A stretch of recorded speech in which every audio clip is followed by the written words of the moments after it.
Hello everyone তোমালোকক আমাৰ channel knowledge of সায়েন্সত স্বাগতম জনাইছো। এইটো ক্লাস 12 বায়োলজিৰ ৰিপ্ৰডাক্টিভ হেলথ চেপ্টাৰটোৰ আজি আমি কেইটামান কোৱেশ্চন তোমালোকৰ আগত ডিসকাশন কৰিম। এই সেশনটোত আমি তোমালোকৰ কাৰণে ৰাখিছো PYQ, যত আমি তোমালোকক 2012 পৰা 2024 লৈকে যিমানখিনি PYQ আছে গোটেইখিনি আজি আমি এই ভিডিওটোত তোমালোকৰ আগত ডিসকাশন কৰিম। লগতে কোনবোৰ কোৱেশ্চন তোমালোকৰ এক্সপেক্টেড হয় বা ইম্পৰ্টেন্ট হয় এইখিনিও আজি আমি তোমালোকক এই ভিডিওত ডিসকাশন কৰিম। লগতে কোনবোৰ কোৱেশ্চন তোমালোকৰ হাফ ইয়াৰলি এক্সামৰ ৰিপিট হৈ আহিছে সেই কোৱেশ্চনখিনি আজি আমি তোমালোকক এই ভিডিওটোত ডিসকাশন কৰিম। আজি যদি তোমালোকে এই ভিডিওটো চোৱা তেনেহলে এই তিনিটা যে PYQ এক্সপেক্টেড বা ইম্পৰ্টেন্ট কোৱেশ্চন আৰু ৰিপিটেড হাফ ইয়াৰলি কোৱেশ্চন এই গোটেইখিনি তোমালোকে পাবা। আৰু এই চেপ্টাৰটোৰ পৰা তোমালোকে যদি যিখিনি আজি আমি তোমালোকক ভিডিওটোত কৰাই দিম সেইখিনি যদি তোমালোকে কৰি যোৱা তোমালোকৰ এক্সামত ইয়াৰ পৰাই আহিব বুলি আমি আশা ৰাখিছো। তোমালোকক ৰিকুৱেষ্ট কৰিছো যে তোমালোকে ভিডিওটো প্ৰথমৰ পৰা শেষলৈকে চাই যাবা, তেনেহলে তোমালোকে গোটেই কথাখিনি বুজি পাবা। আৰু ইয়াৰ পিডিএফটো যদি তোমালোকক লাগে তো তোমালোকে ক'ত পাবা মই এইটো বিষয়ে তোমালোকক কম। তোমালোকে ভিডিওটো প্ৰথমৰ পৰা শেষলৈকে চাই যাবা। আৰু ক্লাস 12 ৰ কাৰণে আমাৰ এটা হোৱাটসঅ্যাপ গ্ৰুপ আছে, তোমালোকে ডেসক্ৰিপচনৰ লিংকৰ পৰা আমাৰ গ্ৰুপটোত জয়েন হৈ লবা। তেনেহলে পলম নকৰাকৈ আজি সেশনটো আমি স্টাৰ্ট কৰিছো। এক নম্বৰ কোৱেশ্চনটো চোৱা কি দিয়া আছে। এক নম্বৰ কোৱেশ্চনটো দিয়া আছে what is CUT, right it is use. আৰু এইটো কোৱেশ্চন তোমালোকৰ 2023 আহিছে 2 মাৰ্কৰ কাৰণে।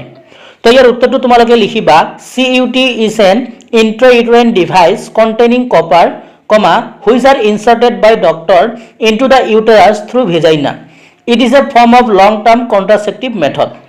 তো তোমালোকক যদি CUT ডেফিনেশন লিখিব দিয়ে তোমালোকে এইখিনি লিখিলে হ'ব। তাৰ পিছত তোমালোকক ইয়াৰ লগত এটা কোৱেশ্চন লগ কৰাই দিছে যে ৰাইট ইট ইজ ইউজ, মানে CUT ৰ ইউজ আমাক দিছে। তো ইয়াৰ তলত আমি লিখিছো যে ইউজেস দি এক নম্বৰ পইণ্ট লিখিছো it increases the phagocytosis of sperm within the uterus. 2 number লিখিছো the copper ion release suppresses the motility of sperm and their fertilizing ability. তো এই দুটা ইউজ লিখিলে তোমালোকে ফুল মার্ক পাবা। যেহেতু কোশ্চেনটো 2 মাৰ্কৰ কাৰণে আহিছে সো এইখিনি লিখিলে তোমালোকৰ হৈ যাব। আৰু এই কোশ্চেনবোৰ তোমালোকে মোৰ সমানে কপিত নোট ডাউন কৰি যাবা, তেনেহলে তোমালোকৰ পৰীক্ষাৰ আগৰ ৰিভিজন কৰাৰ সুবিধা হ'ব। আশা কৰিছো কোশ্চেনটো তোমালোকে লিখি ললা। ভিডিওটো পজ কৰি তোমালোকে কোশ্চেনটো লিখি লবা। এতিয়া আমি 2 নম্বৰ কোশ্চেনটো লৈ আগবাঢ়িছো। 2 নম্বৰ কোশ্চেনটো দিয়া আছে what are the factor of population growth. Population গ্ৰোথৰ ফেক্টৰবোৰ আমাক লিখিব কৈছে। আৰু ইয়াত আমাক তোমালোকক 2019ত এইটো PYQ আহি গৈছে আৰু ইয়াত তোমালোকক 2 মাৰ্ক দিয়া আছে। তেনেহলে ইয়াৰ উত্তৰটো তোমালোকে লিখিবা The basic factor that play a major role in the population growth are natality and immigration, whereas mortality যাক আমি ডেথ রেট বুলি কওঁ and immigration যাক কোৱা হয় permanent movement of people out of an area contribute to decrease in the population. তো তোমালোকক যদি পপুলেশন গ্ৰোথৰ ফেক্টৰ লিখিব কয় এইখিনি লিখিলে হ'ব যে তোমালোকে এইখিনি লিখিবা, তোমালোকে ফুল মাৰ্ক পাবা। আৰু এইটো কোশ্চেন তোমালোকৰ 2019ত 2 মাৰ্কৰ কাৰণে আহিছে। এতিয়া আমি নেক্সট 3 নম্বৰ কোশ্চেনটো লৈ আগবাঢ়িছো। 3 নম্বৰ কোশ্চেনটো দিয়া আছে what is amniocentesis, why it is banned. এইটো মোস্ট ইম্পৰ্টেন্ট কোশ্চেন হয় আৰু এইটো তোমালোকৰ 2018ত আহি গৈছে। অৰ দি তোমালোকৰ এনেকৈ 2012ত আহিছিল why has amniocentesis been banned, এনেকৈ তোমালোকৰ 2012ত আহিছিল আৰু অপৰৰ নিচিনাকৈ তোমালোকৰ 2018ত আহিছিল। আৰু এই কোশ্চেনটো তোমালোকৰ 3 মাৰ্কৰ কাৰণে আহিছে। তেনেহলে ইয়াৰ উত্তৰটো তোমালোকে কি লিখিবা।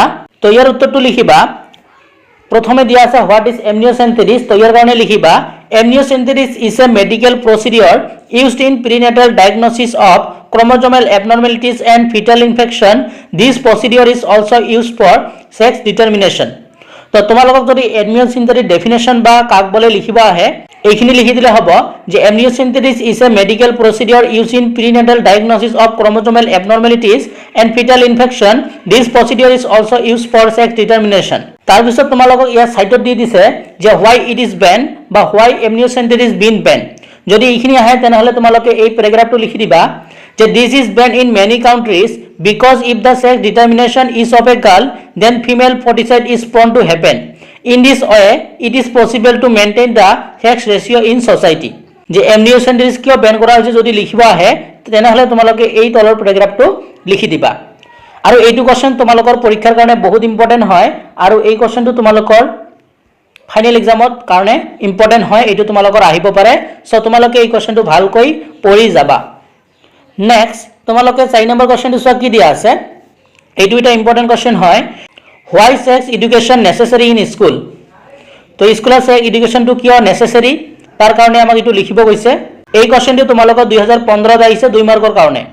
তেনেহ'লে ইয়াৰ উত্তৰটো লিখিবা যে sex education in school is important because, যে স্কুলত সেক্স এডুকেশ্যনটো আমাৰ গুৰুত্বপূৰ্ণ কাৰণ 1 নম্বৰ দিয়া আছে it would discourage them from believing myths and wrong information about sex related issue. 2 নম্বৰ দিয়া আছে it help children to know about reproductive organ, adolescent related changes, safe and hygienic sexual practices and sexually transmitted diseases which would help people to lead a reproductively healthy life।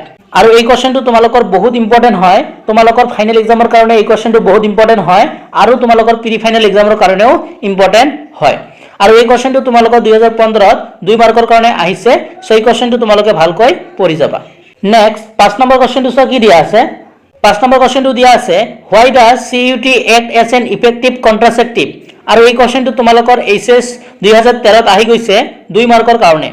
তো ইয়াৰ উত্তৰটো লিখিবা CUT act as an effective contraceptive because 1 number it increases phagocytosis of sperm within the uterus।